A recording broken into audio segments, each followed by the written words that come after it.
if you want to know, if you're single and you want to know how to like be the most attractive person on the dating market, number one thing we can do is keep a lactate in your pocket. If I meet you out somewhere and things get frisky and I'm like, damn, you a bad little thing. What if we shared some mozzarella sticks? I'm gonna expect you to have a lactate. I wanna know that I can do that. Take a bad. I don't know. Do you guys feel like rap is more or less horny? I was thinking about the song Freak a Leak, I believe. I don't know if that's by the Yin Yang Twins. It might be. Yin Yang Twins also had the Whisper song. I'm thinking of there was a Young Jeezy song where it's like I'm on a Grey Goose, a little Red Bull, so you know how I'm feeling tonight. Yeah, how I'm feeling tonight. If you're a real Jeezy head, you know it's what I'm talking about. I can't remember. It's a song I heard when I was like 12, unfortunately, and has never escaped my head. Shout out to Young Jeezy. This is, surprisingly, y'all, this isn't going to be an episode about Atlanta hip-hop. I know you could pretty much, if you had to guess. I mean, by the way, this is episode 25. Hello. First of all, hello. Welcome to the show. This is your host, Creme. This is the Creme World Podcast, episode 25.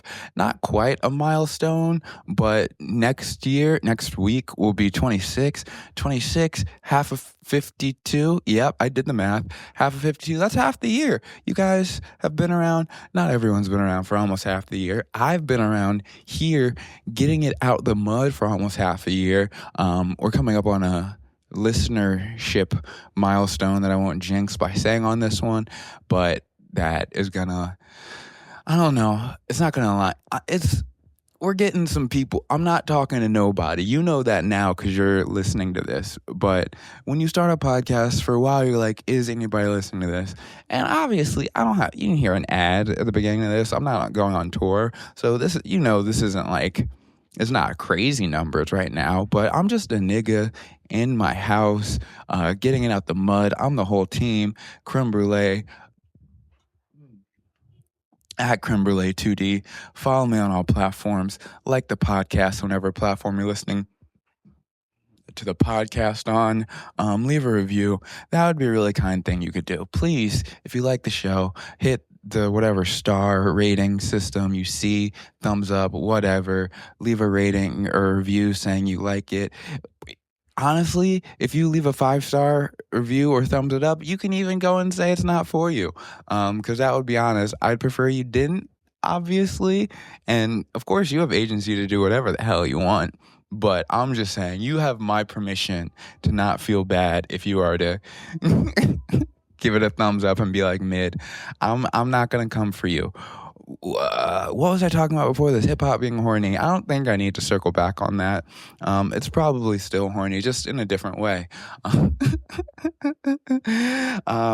Hey, so I don't really, there's not, I think what I was saying, sorry, the things you could guess, if I had to break down the episode breakdown, we're 25 in, episode breakdown by subject matter, you could probably go 15-ish, reacting to whatever news, cultural event happened that week. 5 purely me and Zai talking about hip hop, mostly Atlanta hip hop, and 5 just silly ones. This one's gonna be a silly one. I mean, this one. See, I have some conceptual episodes, as you've seen, about the blickies or the white tears. We're definitely bringing back the white tears because I didn't put my foot all the way down in that one like I really need to. But I'm happy to get the concept to have it launched. That's the thing about podcasting, y'all. I'm gonna be real. Podcasting is like comedy, stand up comedy, in that like you can only practice by doing it. So I'm not gonna sit here and tell you that I'm the fully formed podcaster I'm gonna be. Y'all are rocking with me in the trenches still. I'm still figuring this out.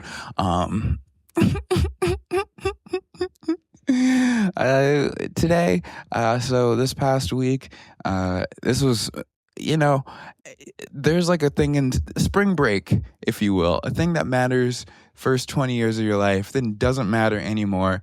And then you have kids and all of a sudden it matters again. I'm at the circling back point in life. So this past week was spring, even though I'm a nigga with a job whose job is still fully jobbing during spring break. My child, who I don't off talk about, had spring break this week, took a trip down to, guess where I was this week? I was in Florida. I was in the opposite. See, I live in Seattle. If you don't know about me, I'm originally from Atlanta, Georgia. My family, however, my mom and my sister, that's my family. My sister moved down to St. Petersburg, Florida. My mom kind of joined her. 50% ish lives in St. Petersburg, 50% ish lives back in Atlanta. So now when I go quote unquote home for the holidays or whenever spring break or whenever one goes quote unquote home, I go to St. Pete. Which I have complicated feelings around. I miss Atlanta. But once you sell your childhood home, once your parents sell your childhood home, going home never really feels the same. So I'm not super pressed. I mean, I'm pressed my mom sold our childhood home, though she... that was fully her decision, and I have no say in that.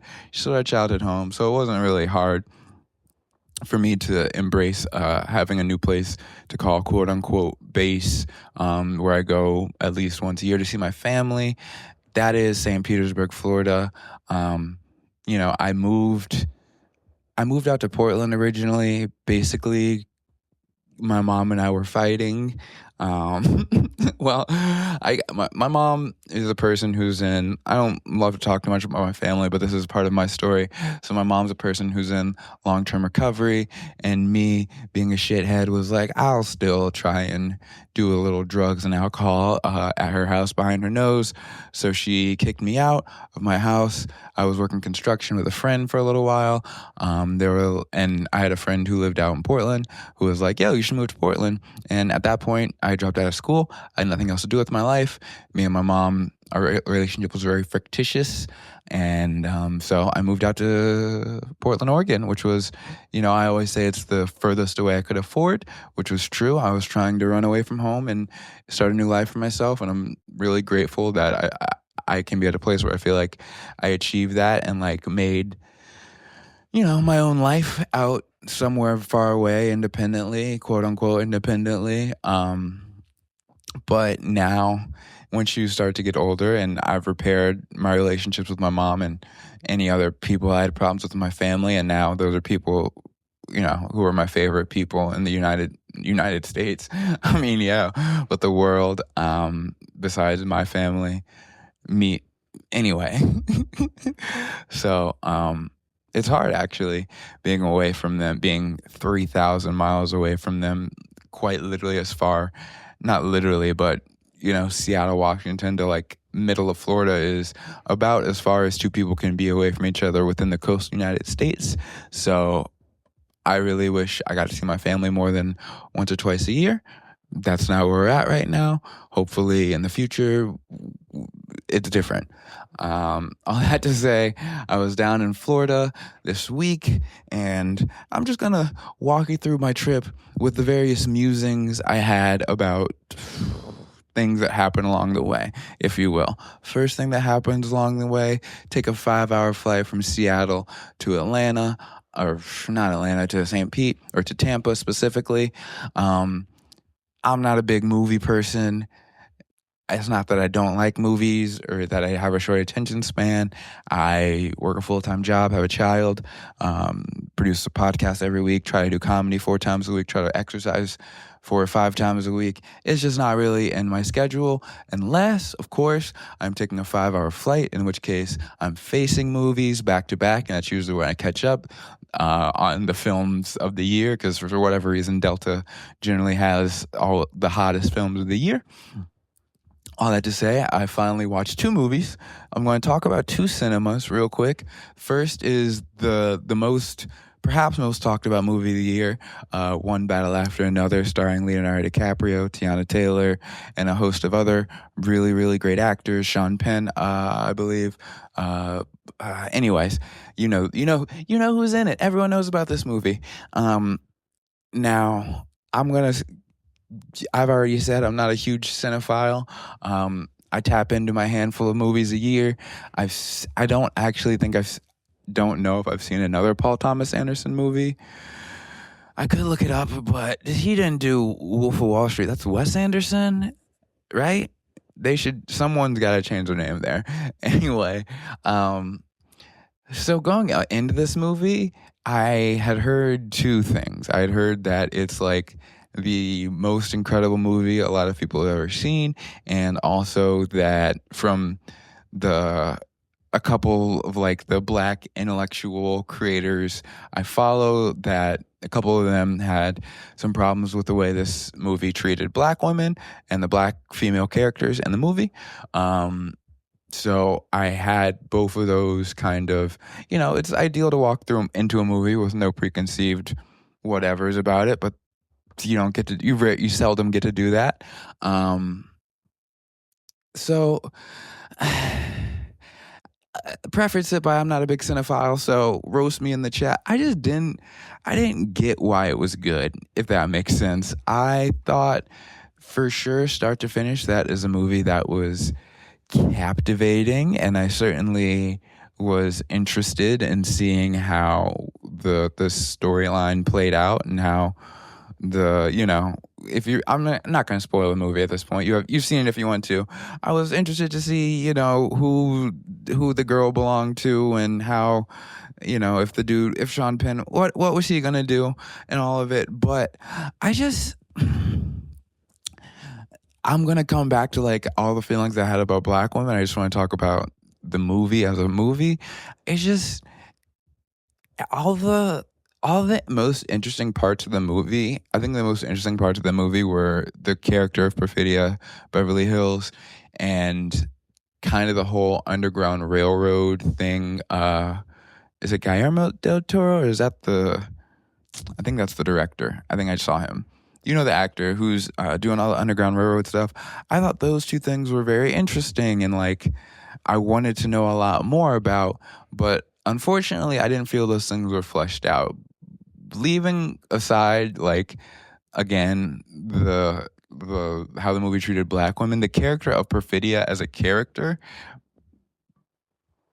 I found to be so perplexing and confounding in a way that never really, it doesn't get explained.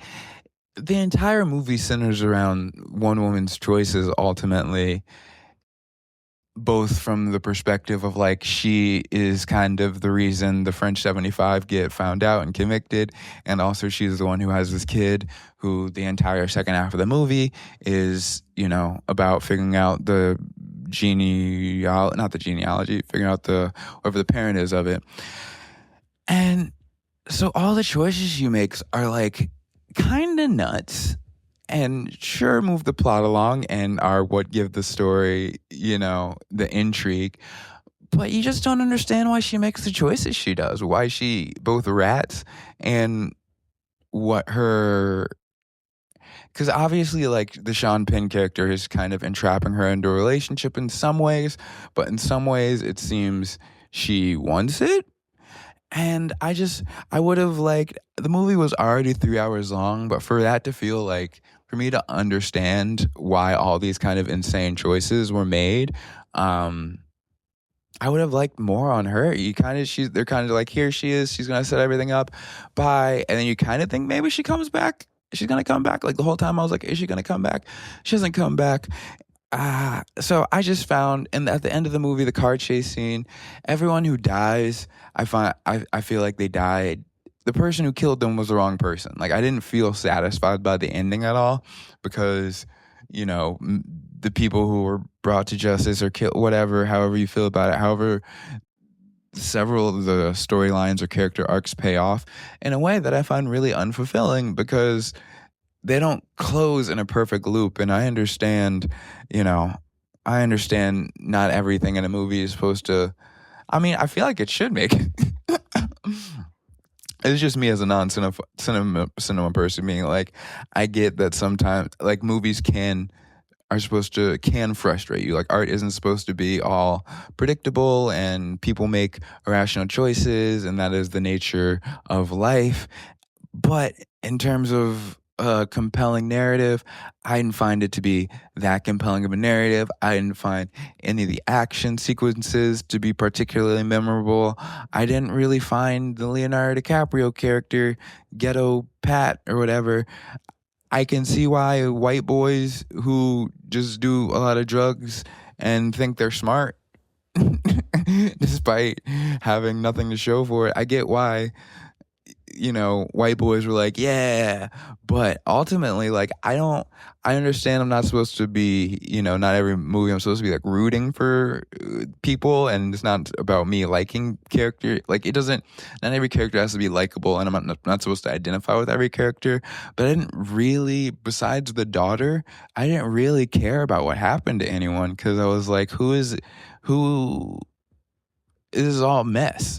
This is all pretty chaotic mess that doesn't pay off in a satisfying way. So that's my thoughts on the movie. In terms of how I feel about how the movie treated black women, I mean, I feel like I kind of spoke to it a little bit, but the way they treated Perfidia and her sexuality, and just like the you like black girls of it all, if it just felt so. And I'm not gonna. I don't know, because I know and we know Paul Thomas Anderson has a black wife. I don't I don't know if that's fair to like let that influence how I feel about it, but it did feel like very much like white guy with black woman who is working through whatever he needs to work through with that. And it's hard because like there's so many black women in this movie who like I respect as all of them I have like immense respect for and like think they're intelligent. I don't think Tiana Taylor is like dumb for taking this role. Is not what I'm trying to say. Like I think she did an amazing job and it is a complex character, but they don't really give her respect in the way that they should by like at least helping us understand why she does these things and why like all these other people call her a rat and all the like obviously we understand why she ratted. And I don't know. I just felt like that I don't think it was all bad. I've seen people who are like this was appalling and I'm not a black woman, so obviously I'm not going to have I'm not the one to go to if you're looking for like a more uh, thorough and articulate critique of the movie and its politics towards black women. I just know it made me feel uncomfortable, and I don't think it was handled in a way that I found particularly respectful or artful, for that matter. For as much movie praise as the movie got for being like this cinematic masterpiece, maybe it's because I watched it on a plane, but I mean, that's probably. I'm not trying to take away from the cinematography, but as like a piece of art that is like artful, calling art artful is like, what does that mean? Ah, interesting, nuanced, complex, shining a mirror onto reality. I don't know if the characters or the dialogue of that movie did those things. Was it entertaining? Sure. I also had no other options of things to do. So that's my review of that. Movie I did see that I really enjoyed a lot was Begonia. I don't know if people are up on Begonia. These are the most talked about movies of the year. So I'm sure you're at least relatively up on Begonia. I didn't know anything about it going in. And again, spoiler alert, if you haven't seen Begonia and you're still waiting, I thought this was like 10 out of 10 movie. The entire last 30 minutes I was just sitting with my mouth agape staring at my screen and like intermittently closing my kids' eyes because for some reason on a plane you could be watching the most graphic terrible thing ever no matter what age child's around. I mean, I was doing it and it's my child. I'm just saying it's weird that I have the option, or like a stranger sitting in front of my child has the option to watch whatever it is that they watch. Anyways, I found Begonia to be creepy, but like excuse me. Really beautifully shot, despite the fact that I was looking at the back of a airplane seat. I thought it was beautifully shot. I thought it felt like, I don't know. It felt like not. I felt like I was in the room. You know what I mean? However, it was shot and directed, I suppose is probably the word.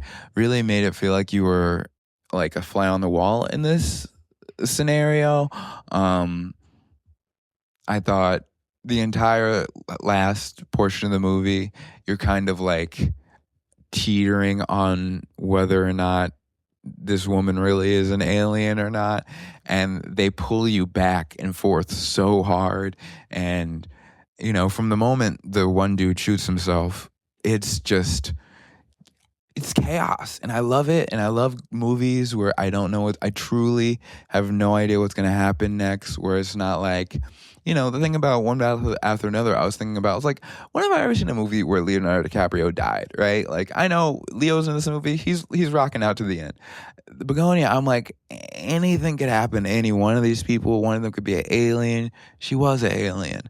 I thought the police officer Stavros played was really creepy. It was like, I don't know. There was almost like this uncanny valley quality to the movie, despite being like with real people and like, it shot regular style, like not being it. It just felt like everything felt off.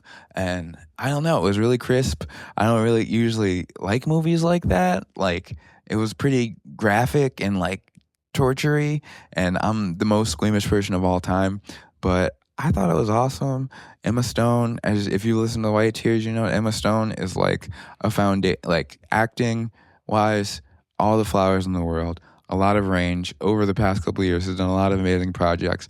Personally, just like one of the first, just an informative, hot person for me as a teenager, and seems like she hasn't aged low key since Superbad, and that's pretty cool. Everything she does is awesome. That are my movie reviews. I landed in St. Pete. I'd been going there for a few years.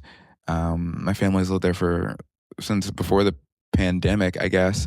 And somehow I've never been like, let me try and do comedy shows down there. So like the day before I went down, I did some searching on Instagram just to like find shows and producers. I reached out to this one producer at St. Pete Stand Up or at Stand Up St. Pete.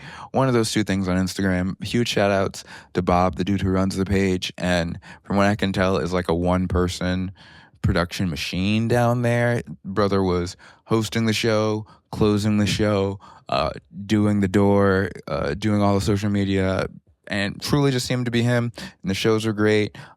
He put me on to 3 shows. It was a lot of fun. I never done comedy in Florida before. I've done shows from like Seattle down to the Bay Area. So the Pacific Northwest for sure. If it's PNW, I did it. So yeah, just like I love where I live and I love the Pacific Northwest, but Portland and Seattle in particular are two of the most like not specific in like a bad way, but like specifically liberal, hyper left, like the stereotypes about Portland, Seattle, I'm a non-binary, a vegan who lives up here. These are the stereotypes, those kind of things. So going to Florida, I was like, damn, I don't know if my shit's gonna smoke down here the same way. And luckily, from what I understand, St. Pete is like the most liberal part of Florida, but that still is like the most liberal part of Texas. You know what I mean? Like Austin, probably the most liberal part of Texas, still pretty purple. Those are the vibes I got down there. So I was super, like, I don't get that nervous to do like your regular run-of-the-mill bar show, but the first 2 shows I had down there, I was super nervous just because I was like, funny is funny, and it's not like my jokes are like all about being non-binary and a vegan. I don't do any jokes about being a vegan, but it's not like those are my style of jokes. But like, I know the audience I usually am going for. I know what they like. At least I know what they like fuck with politically, and like what things are going to be taboo, and what their opinions about certain topics are going to be. And that gives you a sense of like, security and or at least confidence in what you can and can't say, or things that will and won't resonate. So yeah, I was super nervous, but the first show I did a new material show, which is comedy audiences are, you guys, like, people who go to comedy shows are some of the nicest people, because people paid to go to a new material show, which is just an open mic. I did my best at the new material show. I was pretty happy with everything. Like, the crowd knows what they're in for. It's going to be unrefined, dumb shit. And again, that's why I'm impressed they pay for it. I did a handful of jokes. There's one joke I'm really trying to get work going. And just let me know if you have thoughts about it. I just sighed one day. Just, a sigh. I did that one day, and I was just like, why am I being so dramatic? It wasn't even about anything in particular. I just find sighing as a bodily response, or just like, almost a tick, to just be, it's so dramatic. It's like, oh, really? It's like that. Again, this joke might not be for anyone, but for me, I just find it to be dramatic. The angle I try to go with the joke is like, sighing is like, one of the best ways we can release stress. But like, I like most people, you listening to this, compared to all of people in history and people all over the world, more than likely you live like at least in a 90 percentile. If you live in America, at least at the poverty line, you live better than 90% of the world. I don't know if that's true. Me, at least, I could say I have like an easier life than 90% of the world. Probably. Definitely. I smoke weed like 8 times a day. Like, what I mean? Like, it could get easier for sure, and I'm working harder to make it easier.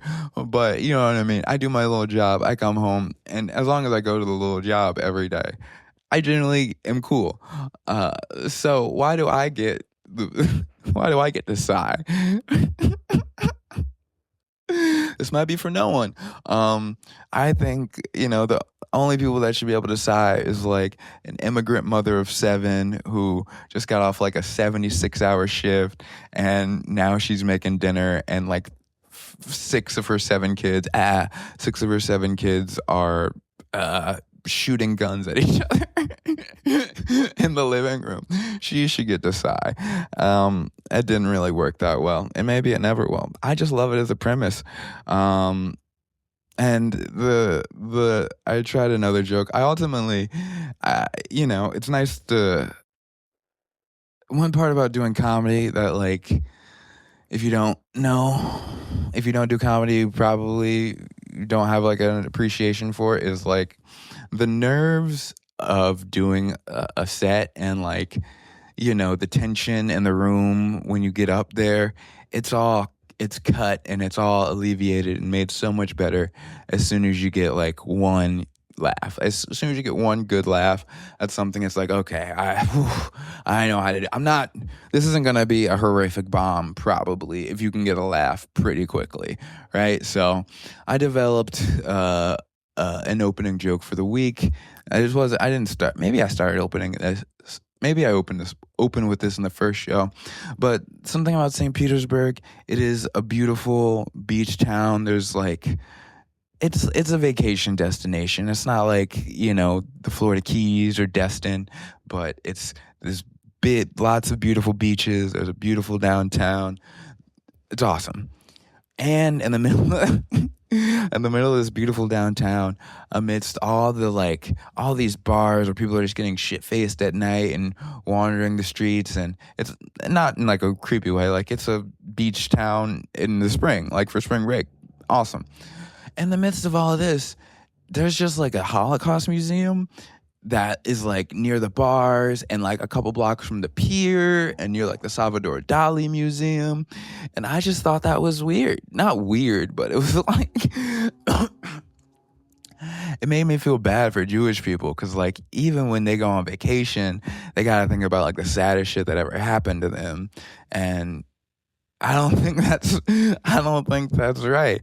Like you should have to, if you go on your beach trip, there shouldn't be on the itinerary Holocaust Museum because that's what do you even do after the Holocaust Museum? You can't go to the beach or be like, let's all do oysters after the Holocaust Museum.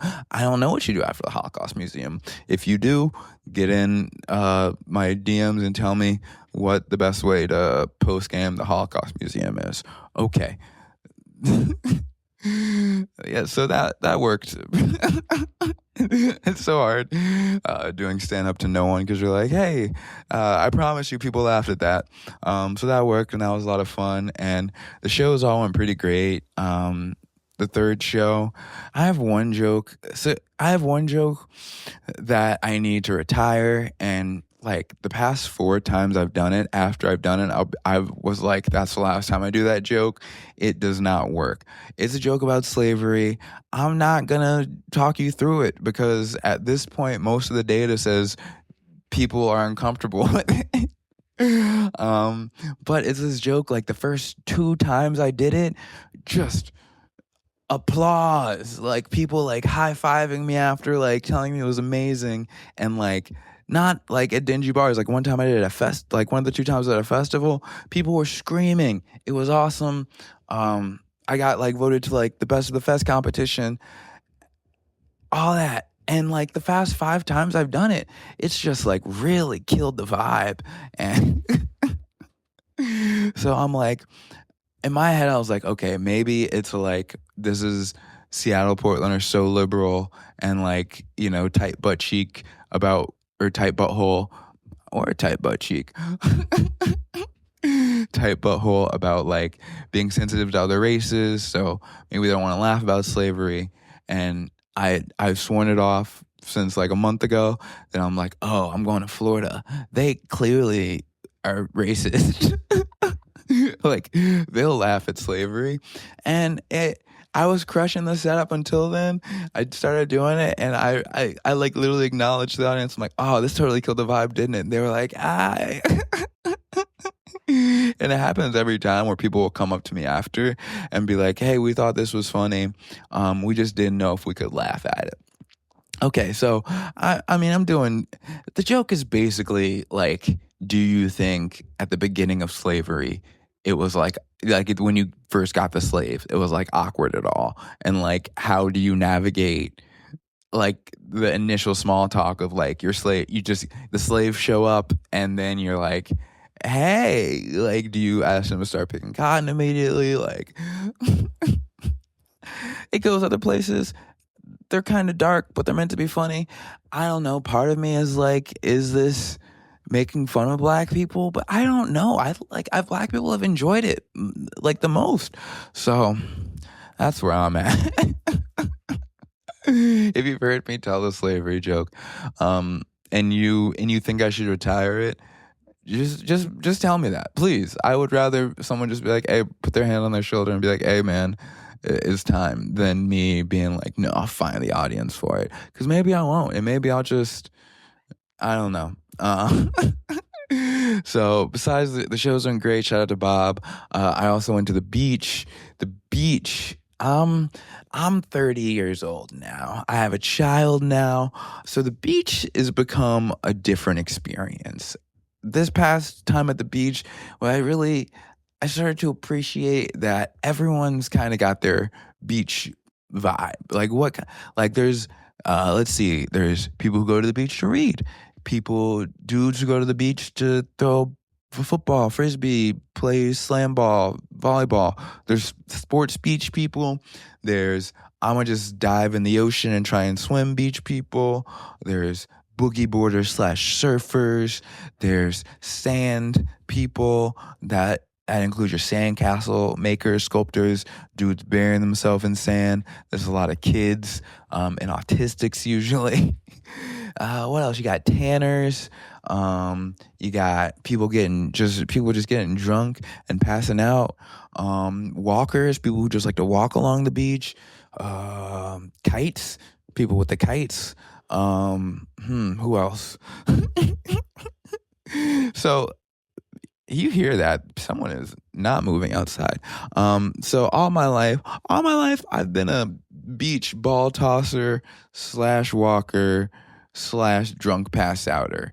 Those have been the modalities I've operated in for most of my life. Now I have a child. He really wanted to bring a bucket and build a sandcastle, and I think I'm a sand. I almost said a sand. I almost accidentally said it. Okay. Aside, I almost wanted. I've considered doing this as a joke. Maybe I will. Maybe I won't. But there's a racial slur, and it's for people of Southwest Asian, North African descent, the Swana community. The slur, it's, and I'm not going to say it, but it's sand N-word, right? Am I allowed to say that? Or are black people allowed to say that, right? Because it's just complex to be calling someone else a racial slur, but I'm also in it. Like if you call someone that, I'm also getting slurred, even if it's unintentionally. Like that's the thing about being black. Even you know what I mean? I don't know if this is a joke because it is such a sensitive thing to talk about, and I don't really know what the angle is. I just think it's interesting that there's a term that is a racial slur with the N-word in it that I can't say. That's, again, not really the basis for a doable bit, but it's something I find interesting. And I almost called myself that, but I'm a sand person now. It also sounds like I'm trying to censor the slur saying it that way. I like playing in the sand at the beach. No metaphor, no deeper meaning. I got my bucket. My kid's like, let's just build he started just building a wall for to stop the waves. And that shit banged, man. You ever just build a wall with your kid for like an hour in the sand? I don't know what it is, but something about just it feels primal. It feels like you're digging, like we're digging like a trench, like for our own protection. Like I think you're supposed to, you and your kid, I think building yourself, because he's only 3, so it wasn't anything big or impressive or that we could live in, but like I think you and if you have a child, try and like build a shelter with them. I think that there's some like innate nature type thing where you're both like pushing your hands in the dirt and making a thing together where you're like, yeah, this is what we're supposed to be doing. Like this is I don't know. There's no deeper thoughts. I just like building sandcastles now. And I don't know if that's a 30 thing or having a kid thing or I'm getting more in touch with my tism, but I'm not going to tag it that anymore. I'm going to drink some Red Bull, then we're going to, talk.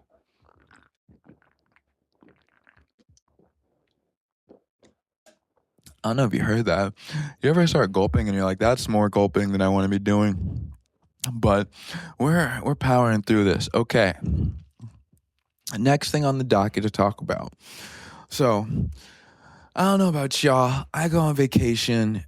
I am going out of my way to eat like garbage. Not like a raccoon or anything, and I don't think you thought I meant that, but I felt like clarifying.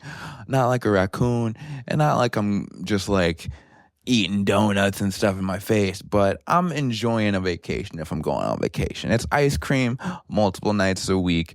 We're eating sandwiches. We're eating fried things. We're getting in the mud. I think it gives you an idea where I'm at health wise. And I'm like, yeah, sandwiches. That's some real. That's some real unhealthy eating a sandwich. But no. So here's my diet. Right. I earlier mentioned I was a vegan. I am. I don't claim veganism, but it's like the quickest way to talk about. It's the quickest way to get to where my diet's mostly at, because I grew up eating regular style, like all the foods, no specific diet. And then I saw this documentary. I at this point can't even remember the name of the documentary, but it was a Netflix, let's say like 2016-ish documentary. It wasn't Food Inc., but it was clearly a vegan propaganda documentary. And I watched that shit and I was like, they got me. To be honest, whenever people ask, I do say it's not for any one specific reason. Like, I don't say it's just for morality. Like, it's not purely because I think that people who eat animals are bad and animals are cute and yada yada. There's a little bit of that in there. What really spoke to me was a lot of people who talked about, like, excuse me, a lot of people who talked about, and there's like, even outside of this documentary of doing research, like, eating a plant-based diet is like the way to a lot of really positive health outcomes.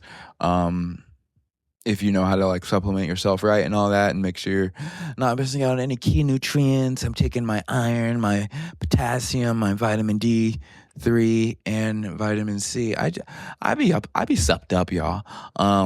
Just to complement my vegan diet. I don't know why I said it like that. So it's a little bit for animals, a little bit for better health outcomes, a little bit because the thing about eating a mostly vegan diet, like, it's hard for me, it's hard to, like, I'm prone to overeating. I have a weird relationship with food we'll get into in a second. Or I guess now, a weird relationship with food where, like, I'm kind of prone to binge eating. I don't do it that much, but, like, I almost have like a scarcity mentality of, like, anything that's cooked, like, it needs to be finished.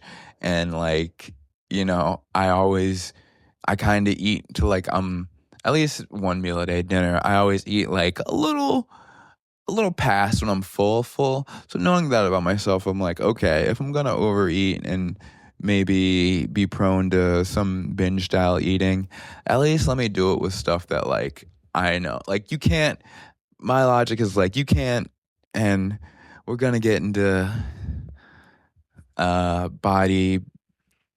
We're gonna talk about bodies now, so you can't. It's hard to get overweight or gain a bunch of weight eating like kale. You know what I mean? Like, I could eat broccoli until I'm like, ooh, this is probably too much broccoli, and it's still, I'm not gonna, you know what I mean?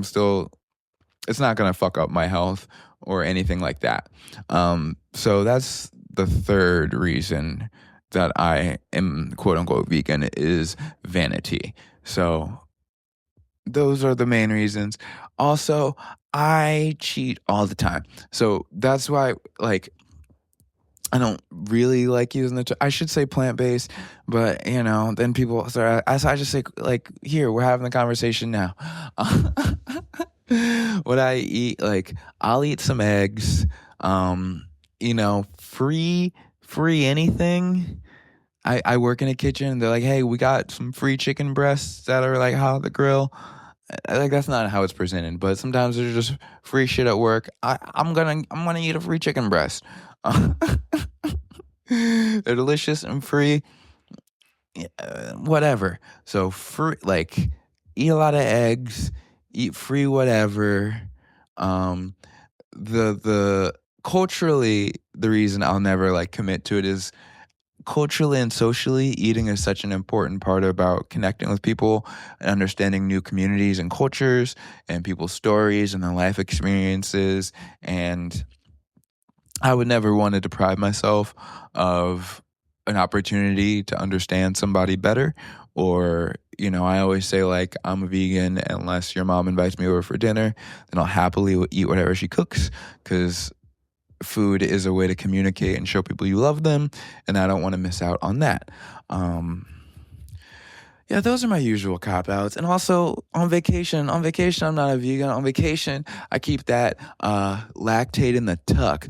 If you want to know, if you're single and you want to know how to like be the most attractive person on the dating market, number one thing you can do is keep a lactate in your pocket. If I meet you out somewhere and things get frisky and I'm like, damn, you a bad little thing.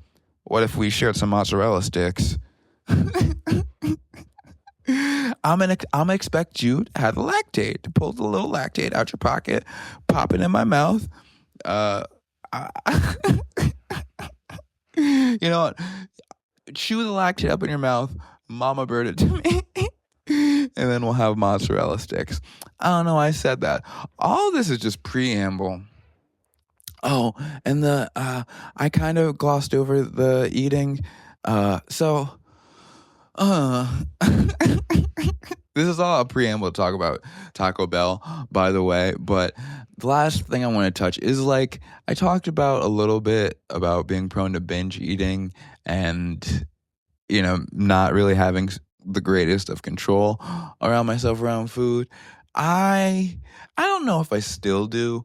I would say my last therapist and the last person I dated definitely thought I had an eating disorder, and I, maybe. I definitely have body dysmorphia, meaning, like, to this day, people that know me, like, know what I look like. I am almost objectively like a quote unquote skinny person. Like, I've been made fun of for being skinny. It's not like a thing that has never happened to me. I guess I'm saying, like, I've been called skinny more than I've been called overweight in my life, in the past 10 years at least. But I grew up overweight, and it was really until I started wrestling in high school that I had a lot of issues with my weight, and wrestling helped me get over them. But also, wrestling probably gave me the eating disorder. Now that I'm putting it together, due to combat sports, a lot of them have eating disorders. Because, like, if you know about, like, cutting weight and things of that nature, there's really no way to do some of those things without disordered eating. So I think probably I definitely have body dysmorphia, developed some maybe less than healthy methods of losing weight wrestling, and now I don't know, I talked to my therapist. Basically, like, when I thought I really had an eating disorder, I read a couple books about them, and, like, one of them was, like, kind of like not like a scientific, but like a therapist kind of doing, like, an anthology about some patients who, like, consensually participate in the study. There are women who had disordered eatings of all different kinds. And that really opened my eyes to, like, being much less judgmental about people, how people look, period. I wasn't, like, a bigot before, but I live in our society, and we live in a society that, like, the messaging we all get is, like, people that are overweight are in some ways lesser, and I'm not going to act like none of that has ever seeped into my thinking, but going through having my own struggles with eating and body image and then reading about it helped me, like, gain an immense, just really shifted my perspective on judgment, quite frankly. And also, it sounds so weird, but, like, it didn't cure me, but it helped me realize that, like, the problems I had around eating and my body image were, like, very manageable. Like, I don't know if that's, like, the healthiest takeaway, because, like, my takeaway was almost like, oh, nah, I mean, I got problems, but like not not like that. Like I can for sure work on it. So I still think I definitely have body image issues and like, you know, the person I was dating who told me I had an eating disorder is because like I already eat a pretty limited diet when I am being true to veganism, my quote unquote veganism, which is like 90% of the time. I think a year started and I was like, yeah, I think I'm going to try to cut out like, I think I said I was going to try and fully cut out like carbs and one other thing. It was like carbs and like anything with like oil. Like I was essentially going to go like raw vegan. And they were just like, why? And I was like, because I'm fat. And they were just like, you got to talk to a therapist. So that's my journey with eating. That was supposed to have a smoother tie-in. This is all just under the section labeled Taco Bell on my notes. I'm doing notes for the show now because I have too many thoughts to just juggle. And that's how I was, you could probably tell that's how I was rocking in previous episodes. But all that brings me to saying I went to Taco Bell. 10-minute preamble to say, one night I was in Florida, I went to Taco Bell. They have 2 new items. They have a bunch of new items, but I got 2, like the cheesy roll-up burrito, and they had like two small chicken crunch wraps. I don't know what they're called. Crunch wrap sliders. And let me just say, like, the Taco Bell value proposition is nostalgia and really good branding. What I'm saying is, I don't think, at least me, when I go to Taco Bell, I think what I want is an idea or an experience. What I'm going for is a feeling of a youthful nostalgia, a time when things were simpler, a time where me and my friends were all getting really high and going to Taco Bell. I think that's 50% of what I'm going for, and 50% of what I'm going for is also Taco Bell is excellent branding and has for pretty much my entire life. I think those combination of factors are keeping Taco Bell afloat as a company, because what I realized when I tried these new items, and I don't know if this is definitely not a new idea, but everything they sell is really the same thing in a different format. I was like, 2 brand new items, so excited to try them. I'm just like, this is just bread and cheese, and it and some spicy, maybe some crunchy, maybe, you know, a crema of some kind, maybe a fun meat. It's all just cheese bread. And that's not even a bad thing. I think for me, it was a moment of like, damn, I got to stop getting sucked in. I want to at least be going to Taco Bell knowing that what I'm going for is just the vibe. And not the food, because I know I'm going to be disappointed. I remember there was like a big discussion, not a big, I just saw a discussion on social media within the past week or two that was just like, what were you guys' favorite like deals ever from fast food that are, you know, bygone of a bygone era now? You had things like the Wendy's 4 for $4, you know, resounding answer was the Subway $5 footlong. Think about how far we've fallen as a country. You used to be able to get a footlong sandwich $5. Can't even get a gallon of gas for $5. Gotta buy gas on layaway. And one that I really messed with was and while I was in high school, Taco Bell started doing this thing called Happy Hour, where they had these products called loaded grillers, just tiny little burritos. As I said before, it's just bread and different meat and cheese. Loaded grillers, this is when they started the Baja Blast freezes, and they had like 3 freezes, and they would do any griller or any freeze for $1 for 2 hours. And it was the 2 hours from 3 to 5 after we got out of school. So me and my friends, before we smoked weed, literally before we even did drugs, we were like, oh, let's just go to Taco Bell after school for 2 hours.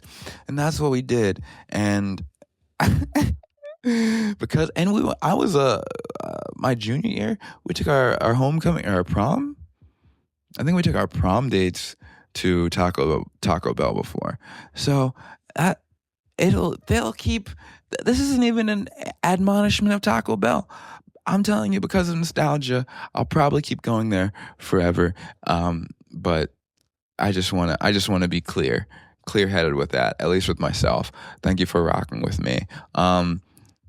Next thing I did, probably the last in Florida thing I did that I will talk about. I watched TV. I don't need to explain why I don't watch that much TV, because I already explained why I don't watch that much movies. There's a lot of shit now, and I don't know if it's good, but I got a bunch of recommendations for the show Paradise. That's on Hulu. I almost said it, starring Ving Rhames. That's what my brain said. I can't think of the guy's name. It's the black guy who's the star of Paradise. He's cool. I keep thinking of my brain just goes Malcolm Jamal Warner. It's just young black guys, so it's definitely not. Like, I know it's not those people. My brain just firing. Paradise, I'm not gonna spoil it at all, because I think it's a show people should watch, as it's the one show I've watched this year. So, I've watched Love Is Blind too, but it's the one not trash television show. If I had to describe it, it's like it's very Lost vibes, but a totally different plot. You know what I mean? Like, it's very, I didn't think I would be into a story, just because I don't usually watch that much TV. I guess since Lost, it's like super reliant on like flashbacks and kind of non-linear storytelling. But this show is kind of a masterclass in non-linear storytelling. The twists and turns are good. For a show about like the president and like politics, it's not about politics, but the president of the United States is like one of the main characters, at least in the first season, and it's definitely apocalyptic. Our society there's an apocalypse of sorts, and the hijinks ensues. So in terms of apocalyptic shows and president shows, not stuff I'm usually super into, but I don't know. I think Paradise it's a very good show. The first season, at least, very good. I think the writing can be, in terms of like the dialogue, can be pretty, pretty, pretty hammy, pretty underdeveloped in terms of like sophistication and not having the characters say some really, it's just they just, maybe once or twice an episode a character will say something where you're like, I think they were trying to like get some shit off here in terms of like sounding cool, and it just won't at all. It'll fall flat in that regard. But they were trying to thread a totally different needle. I don't know if I really added anything in terms of because I don't want to spoil it. I do think you should watch it. Maybe when it concludes in some capacity, I will talk at length about it. But I just wanted to give a recommendation. Binge that first season. It's epic. I'm watching it on Hulu, and Hulu keeps it just keeps promoting this true crime show. I think it's called Friends Like These, about some girl who gets murdered, and obviously a lot has been made and said about America's fascination with true crime, and I'm not going to say all of that here. It's crazy that like somebody's job is just to go through murders and be like, oh shit, that one sounds kind of dope. And then they like email the victim's parents and be like, yo, we heard about how your daughter died. We think it's kind of sick. Could we maybe do like 6 episodes on it? We've already got some titles. Like, do you think the title Friends Like These properly captures the vibe of when your daughter was murdered? Don't worry. If enough people watch it, maybe we'll find some new evidence that won't bring her back. But I mean, I'm not gonna, whatever. If I die, even if I die under the most mysterious and I don't know, twist and turn. If it's the greatest circumstance of all, like the in terms of like narrative and intrigue, and it's my mom, you think it's my mom, then you think it's my kid, and then you think it's my sister, then you think it's my 5th grade teacher, and then was it me, did I fake my death? Even if it's like those circumstances, don't name it like friends like the like be like, I don't know, just be like Creme Brulee died, we're gonna make a thing up. I just don't title my shit. Don't be like inside or murder at the ramekin, the Creme Brulee murders. All right, we'll get the last topic, then we're gonna get out of here. I'm gonna sip this red. I couldn't even get the word bull out of my mouth. What are we rocking with flavor wise today? Tropical hits. They're not paying me for this. I saw a Red Bull video. Red Bull is kind of like Taco Bell, where it's like, I wonder how good it tastes is the fire branding, because it's not none, right? Like I saw on TikTok like a week or two ago, a dude, it was like a Red Bull video, and a dude was like it was like a BMX dude on a train. But the train was like ramps and shit, and the train was like going while this dude was like hitting backflips and shit on the train. And that's why the drink tastes good, I think. Like they had the dude jump from the stratosphere to the earth. That's why the drink tastes good, I think. What voice was I going into there? Anyways, on my flight back, I'm like, you know what? I want to watch another PTA. I want to watch No Country for Old Men. 10 minutes into the movie, knocked out until there was about an hour left in the flight, at which point I'm like, I'm not going to start this movie. But I did notice Kanye West. Yeah, that Kanye West dropped a new album. Bully, the anticipated by some, preemptively panned by many, 7, I don't know how many studio albums this is for Kanye. I don't know if you count Vultures 2, did that come out? Donda 2, whatever.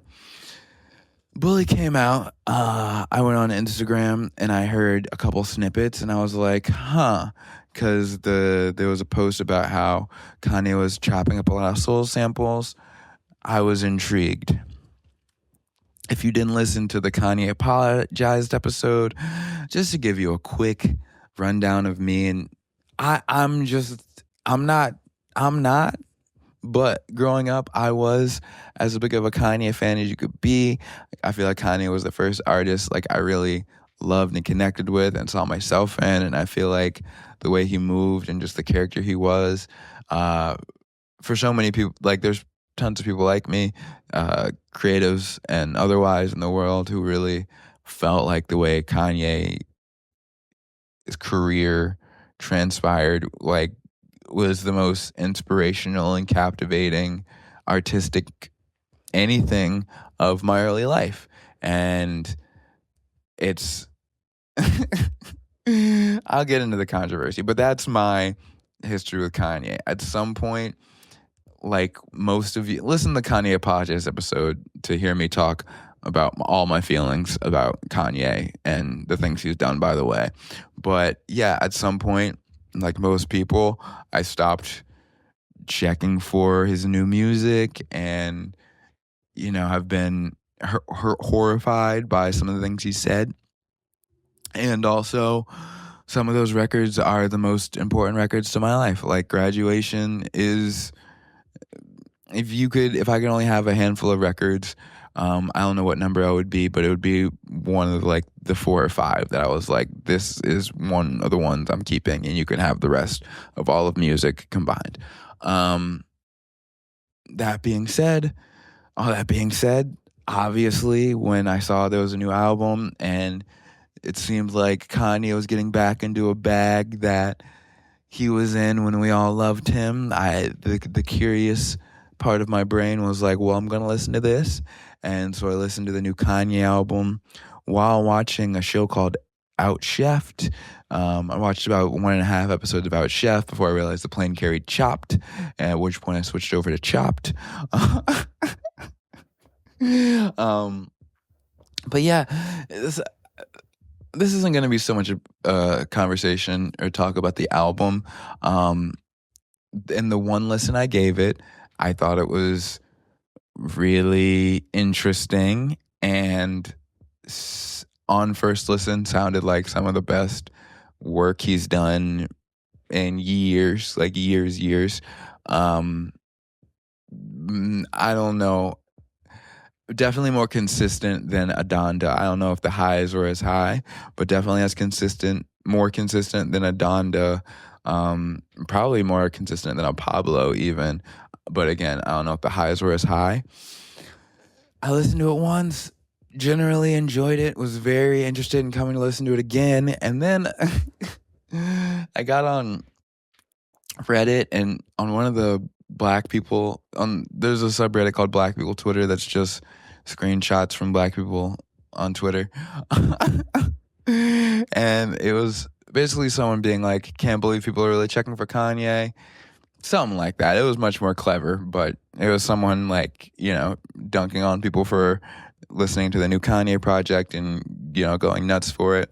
And then in the comments, someone was like, listed all of the things he's done / said in his career that would are shameful. I'll just say that. And boy, when I saw it all in a list, I was like, and just seeing it in a list and seeing the thread full of people, a lot presumably black, being like, yeah, y'all, we gotta have just someone being like, the line's got to be somewhere. And I was like, damn, the line does have to be somewhere. So I don't know if I'm going to go. I think Reddit might have bullied me, accidentally bullied me out of listening to the Kanye album again, because I think it's too late.